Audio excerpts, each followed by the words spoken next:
ஆதித்ய நாயகி ஸ்ரீ பில்லூர் பாலா திரிபுர சுந்தரரின் அருளாசியோடு மகாமேரு சிந்தாமணி கிரகத்தை பற்றி நாம் சிந்திக்க இருக்கின்றோம். ஸ்ரீ மேரு எனும் தங்க மலை உலகை தாங்கும் ஆதாரமாக இருக்கின்றது. இந்த ஸ்ரீ சக்கரத்தினுடைய நடுவிலே உள்ள முக்கோணம் போன்ற 3 சிகரங்கள் இருக்கும். 3 சிகரங்களிலே பிரம்மா, விஷ்ணு, ருத்ரன் என்ற மூவரும் அவர்களுடைய இருப்பிடங்களாக கொண்டிருக்கின்றார்கள். ஏன் இவர்கள் அந்த இந்த மகாமேருவிலே, இந்த ஸ்ரீ மேருவிலே இந்த 3 கோணங்களிலே இவர்கள் அங்கே இருப்பிடமாக கொண்டிருக்கின்றால் அங்கு அம்பாள் வீட்டிருக்கின்றார். அப்போது இந்த 3 கொடிமுடிகளும் நடுவே இவைகளுக்கு மிக உயர்ந்ததாக இருக்கக்கூடிய நடு சிகரத்தில் ஸ்ரீவித்யா நகரம் என்று அமைந்திருக்கின்றது. இந்த ஸ்ரீவித்யா நகரத்திலே, இந்த ஸ்ரீநகரத்திலே அங்கே தேவி வசிக்கின்றாள். என்னுடைய நகரம் ஸ்ரீநகரம். மற்ற நகரங்களை குறிப்பிட சேர்க்கும்போது அடைமொழி நகரம் சொல்லுவோம். அப்போ ஸ்ரீ என்ற இது சேர்க்கப்படுகின்றது.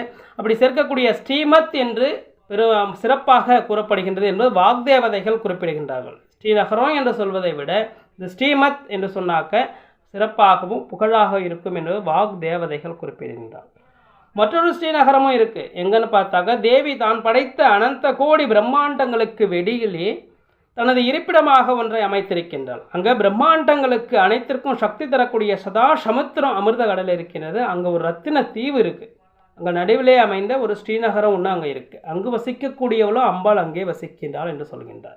ஸ்ரீநகர அமைப்பு பற்றிய முழு விவரத்தையும் எளிலே அறியணும்னா இந்த துர்வாசினி முனிவர் இயற்றிய இந்த ஆர்யா துவிசதி என்ற சோத்திரத்தில் முழுமையாக அறியலாம்.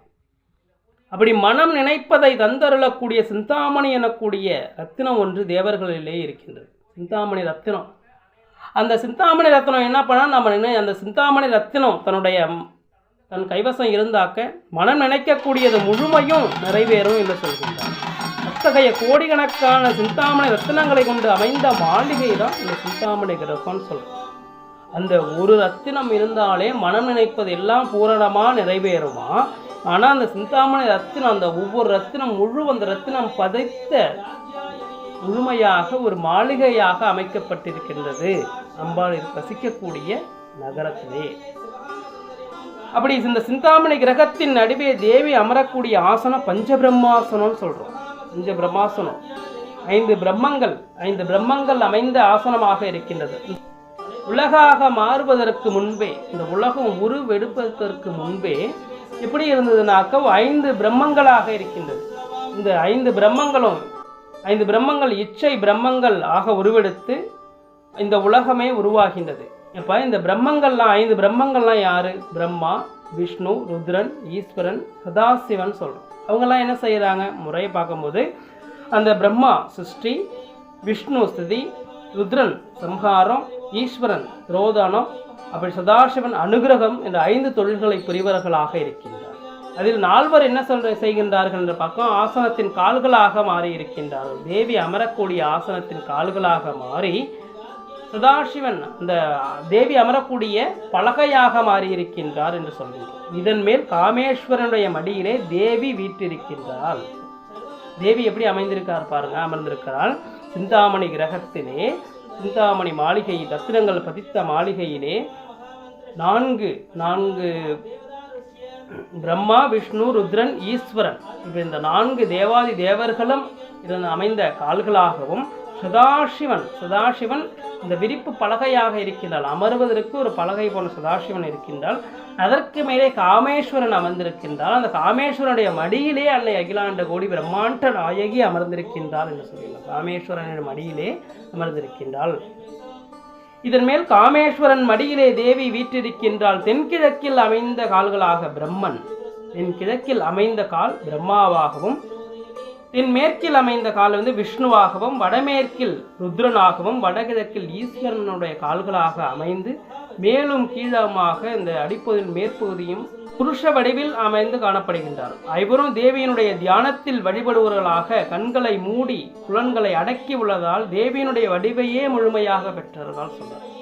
அப்படி ஐவரும் எப்படி இருக்க பார்க்கும் பொழுது அவருடைய தேவியினுடைய அகிலாண்ட கோடி பிரம்மாண்ட நாயகியினுடைய முழு உருவத்தையும் அவர்கள் பெற்றுவிடுகின்றார்கள் என்று சொன்னார். 5 பிரம்மமும் முழுமையாக தன்னுடைய சக்திகள் முழுவையும் அன்னையினுடைய அகிலாண்ட கோடி பிரம்மாண்ட நாயகியினுடைய முழு வடிவத்தினுடைய ஐக்கியம் ஆகிவிடுகின்றார்கள் சொல்கின்றோம். ஒரு ஜோதியினுடைய ஸ்வரூபம், ஒரு ஜோதி என்பது மற்றொரு ஜோதியினுடைய இணையும் பொழுது முழுமையாக ஒரு மகா பெரும் ஜோதியினுடைய ஐக்கியமாகும். அதுபோல ஐவருடைய தேவியினுடைய தியானத்தில் வழிபட்டு தன்னுடைய கண்களை மூடி புலன்களை அடக்கி உள்ளதனால் தேவியினுடைய வடிவத்தினையே முழுமையாக பெற்றிருக்கின்றார்கள். தேவியினுடைய ஆசனத்திற்கு கால்களாகி பல கைகளாகி அசையாமல் இருக்கின்றார்கள் என்று சொல்கின்றார்கள்.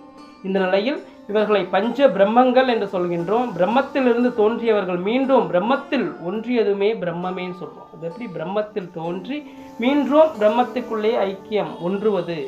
அப்போ ஒரு மகாபெரும் ஜோதியிலிருந்து ஒரு சிறு ஜோதி என்பது பிரித்தெடுத்த போது மீண்டும் அந்த ஜோதியை அந்த மகாபெரும் ஜோதியில் ஐக்கியம் அடைய செய்வது. இதுதான் என்ன சொல்லணும், ஒரு ஆத்மா மகா ஆத்மாவிலிருந்து ஒரு தனி ஆத்மாவாக பிரிந்து வரும். அந்த மகா பெரும் ஆத்மாவிலிருந்து தனியாக பிரிந்து வரக்கூடிய ஆத்மா மீண்டும் அந்த ஆத்மாவிலிருந்தே ஒன்றுவது. அதான் பெரும் ஜோதியிலிருந்து ஒரு ஜோதியாக பிரிந்தடைந்து மீண்டும் அந்த பெரும் ஜோதியிலே ஐக்கியமடைவது தான் இந்த ஆத்மாவுடைய முக்தி என்று சொல்கின்றோம். அதுபோல இந்த பிரம்மம் தனியாக பிரிந்து வந்து மீண்டும் அந்த பிரம்மத்திலே ஒன்றியது இந்த பிரம்மமே என்று சொல்கிறோம். சில சமயங்களில் தேவி இவர்களுடைய தனது சக்தியை பிரித்து தன்னுக்குள்ளேயே அடக்கிக் கொள்வாள் என்று சொல்லுவோம். அதான் ஜோதியை பிரிக்கிறோம். அதுமாரி தன்னுடைய பூரணமாக சக்தியை தனக்குள்ளேயே பிரித்து மீண்டும் தனக்குள்ளேயே அடக்கிக் கொள்வாள் என்று சொல்கின்றோம். தேவியினுடைய சிந்தாமணி கிரகத்தில் ஸ்ரீகர் நகரத்திலே 25 கோட்டைகள் இருக்கின்றது. இந்த ஸ்ரீ பெருந்தாமரை என்று சொல்கின்றோம் இல்லையா, இந்த பெருந்தாமரை காடு மகாபத்மபாடவி என்று சொல்கின்ற தேவி அங்கே தங்கியிருக்கின்றார். உடலில் உள்ள குண்டலின் சக்திக்கு ஆதாரமான மூலாதாரம் முதல் ஆஞ்ஞை வரை உள்ள 6 சக்திகளுக்கும் மேல் 1000 கணக்கற்ற இதழ்கள் கொண்ட அகண்ட சக்தி வடிவிலான தாமரை பிரம்ம மந்திரம் என்ற உச்சி மண்டை ஓட்டிக்கு கீழ் அமைந்திருக்கின்றது. அங்கு என்னுடைய சிந்தாமணி கிரகத்தில் ஸ்ரீநகரத்திலே 25 கோட்டைகள் இருக்கின்றது. இந்த 25 கோட்டைகள் அது பெருந்தாமரைகளாக இருக்கும் காடு மகாபத்ம பாடவின்னு சொல்கிறோம். மகாபத்ம மாடவின்னு சொல்கின்றார்.